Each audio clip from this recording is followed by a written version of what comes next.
برادر. بله بفرمایید. سلام علیکم. سلام آقا، بامیه بدم خدمتتون؟ نه با خودت کار دارم. در خدمتتون، بفرمایید. ببینم شما بامیه فروشی؟ نه آجا مرغ و خروس می‌فروشم. بامیه هست دیگه. نه منظورم اینه که تو این بازار فقط شما بامیه و حلوا میفروشی؟ آقا اگه خریدار بامیه هستی بفرما، ولی مزاحم کسب و کارمون نش. اون سینی رو بذار پایین، کار واجبی. لا اله الا الله. بساط نهی از منکر راه انداز، اصلا حوصله ندارم آجی. از چی باید نهی؟ دیروز یکی هم لباس شما پیله کرده بود، الا بالله روی بامیه ایستی بکش، مگس روش نشینه. خب حالا بکش. من یه سوال دارم، بذار زمین که نمیشه، ولی اینجا پهلو میشه. ببینم شما از کسی ناراحتی اخوی؟ ناراحت؟ نه، برای چی ناراحت بشم؟ یعنی از کسی کینه‌ای به دل نداری؟ عصبانی نیستی؟ نه آقا، کینه ندارم. ناصر میشناسی؟ ناصر؟ کی هستی ناصر؟ ناصر نامی که به شما ظلم کرده باشه. حاج آقا بامیه خشک میشه، اگه کار نداری ما بریم رد زندگی. به من پیغام داده که اون نیم سکه مال شما بوده.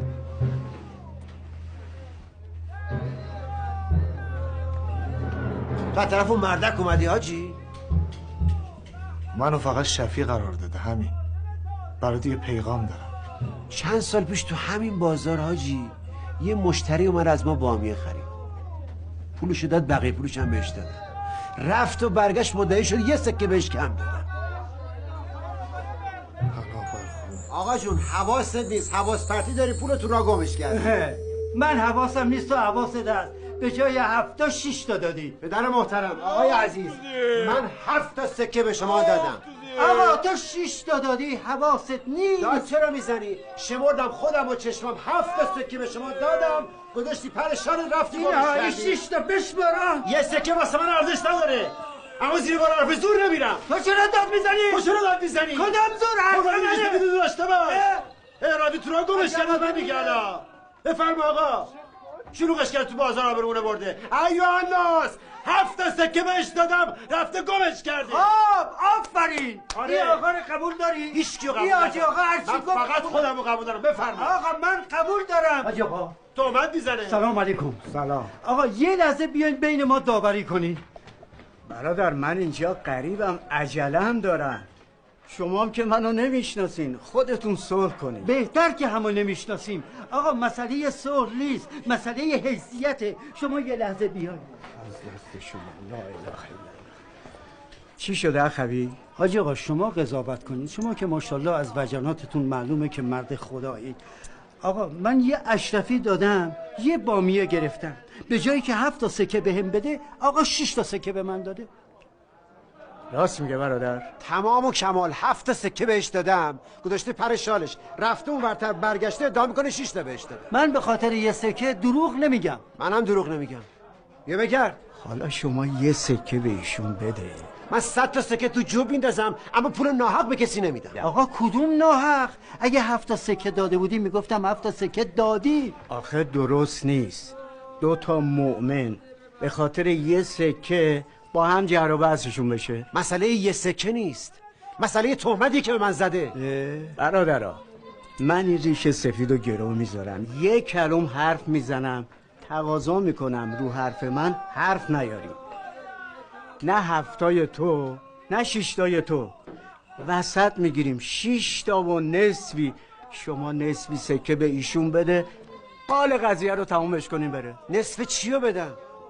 میگم 7 تا دادم. اگه منو حکم کردین همونی که گفتم، صلوات بفرستین تموم بشه بره. اللهم صل علی محمد و آل محمد. باشه میدم، اما راضی نیستم. بگیر. به جهنم. دیدی که حق به حق دار رسید؟ خیلی خوب تموم شد به همین راحتی. درست نیست 2 تا مؤمن به خاطر مال دنیا همدیگر رو بکوبن. تموم شده رفت.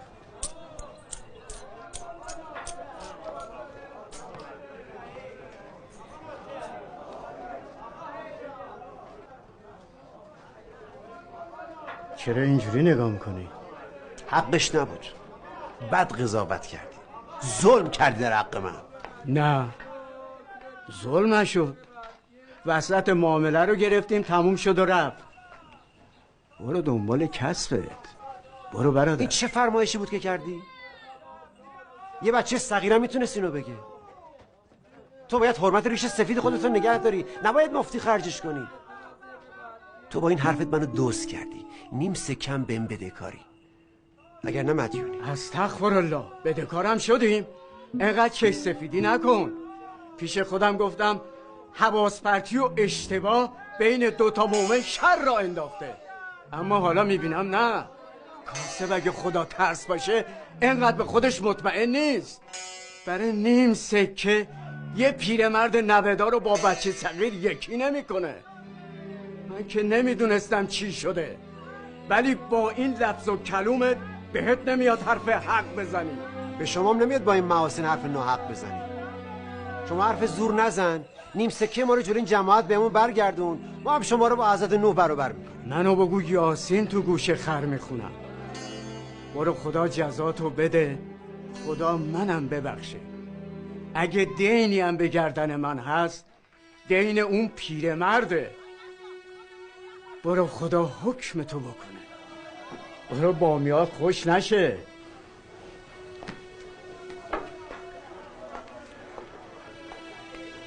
میرم، اما ازت نمیگذرم.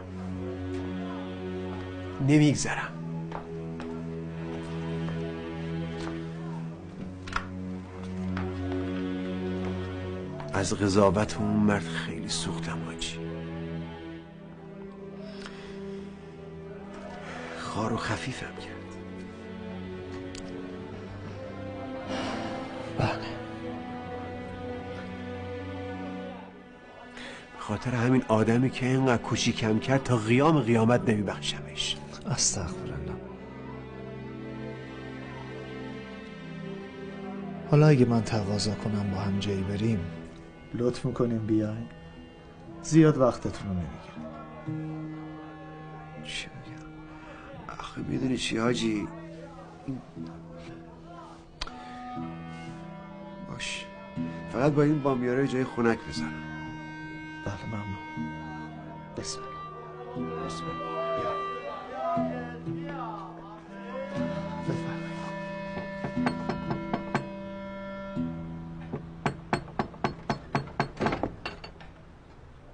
بله اومدم.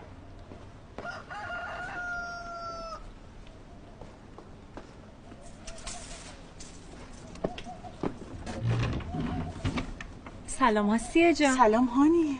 گفتم بیام یه سری بهت بزنم. حال و احوال؟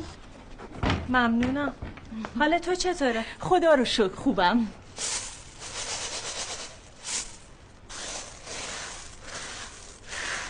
خب هانیه جان چه خبر؟ راستش خواهر، من از دیشب تا حالا دارم به این برنجه فکر میکنم.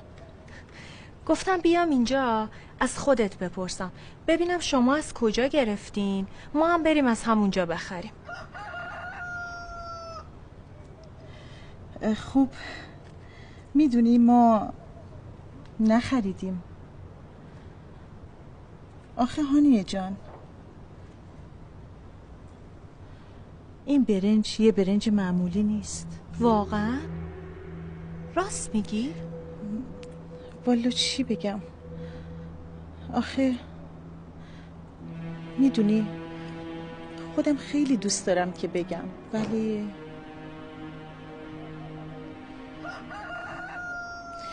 خب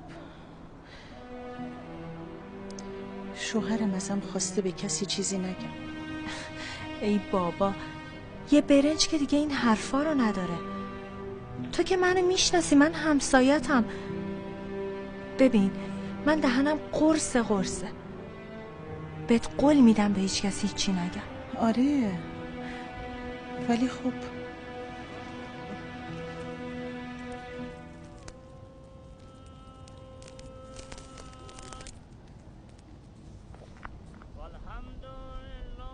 عجیبه، فکر نمی‌کردم این مرد مرده باشه. اصلا فکر نمی‌کردم بخوام اسمشو دوباره بشنوم. هنوز از دستش عصبانی هستی؟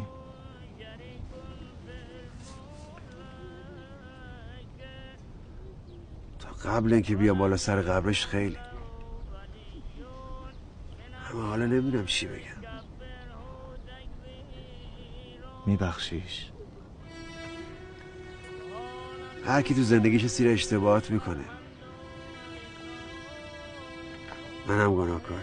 پس بگو که بخشیدیش. باش. تو قلبم حلالش کرد. حالا به زبونم بیار، بذار روحش آروم شه.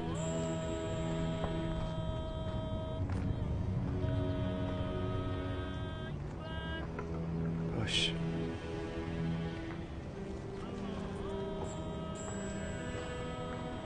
آقا حلالت کردم. خدا تو رو ببخشه. منم ببخش. خدا خیره.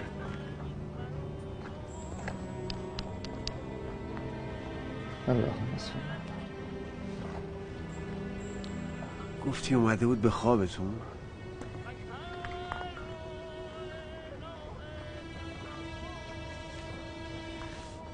گمون کنم یه چیزی بین خواب و بیداری. خدا رحمتت کنه. خدا نگهدارت.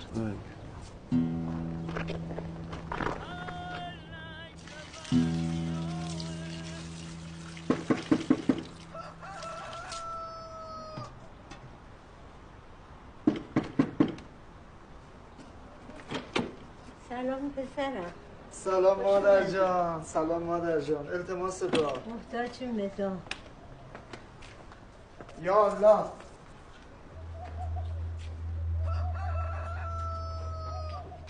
یا الله. چی شد آسیه؟ چرا گریه میکنی؟ خدا منو بکش آقا، خدا منو بکش. میگم چی شده؟ نمیخواستم حرفی بزنم، اما هانیه انقدر اصرار کرد که مجبور شدم دهن گل گرفتم و باز کنم و ماجرای کیسه برنج رو براش تعریف کنم. عجب. استغفرالله ربی. وقتی برگشتم خونه از کیسه برنج اثری نبود، حتی یه دونه برنجم نمونده بود. بله، هر که را اسرار حق آموختند مهر کردند و دهانش دوختند. حالا از افشای این راز نتیجه هم گرفتی؟ چی؟ این که افشای راز کردی مسخرم کرد. گفت از بس گشنگی کشیدی سودایی شدی یا هزیون میگی. من چیکار کردم آقا؟ من چیکار کردم آقا؟ خدا حافظ. کجا میری؟